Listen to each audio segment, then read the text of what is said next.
The note is filled with mean, cutting things. He writes that Maria is free now. A word meant to sound like a gift, but that feels like a curse. The words do not feel like freedom. They feel like the sharp, terrifying edge of a new and unknown fear.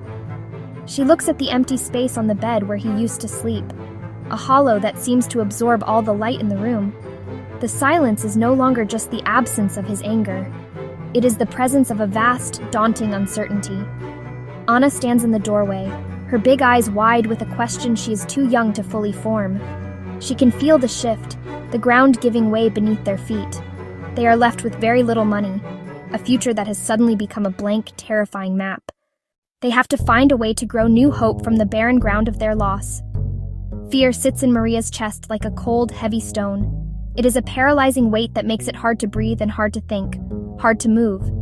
She does not know the law or her rights. She does not know how to ask for help, having spent so many years learning to be invisible and silent. But she does know some things. She knows how to make bread. She knows how to sew a straight seam. She knows how to calm a crying child. These are not grand skills, but they are small, strong, and entirely her own. They are the tools she has left. And so Maria begins to use them. It starts before the sun is up, in the quiet darkness of the early morning.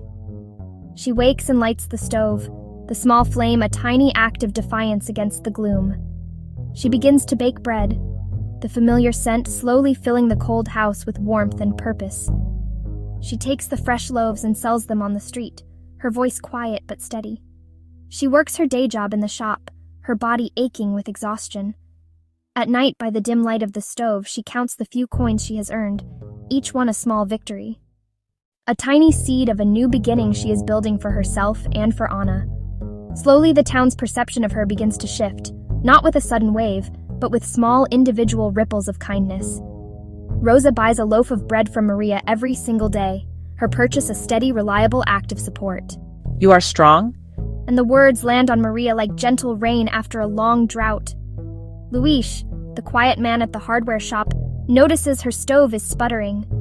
He comes over with his tools and fixes it, cleaning the pipes and making sure it burns bright and safe for her and Anna.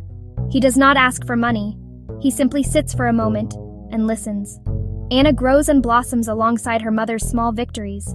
She learns to tie her own shoes, to read simple words, and to help arrange the bread for sale.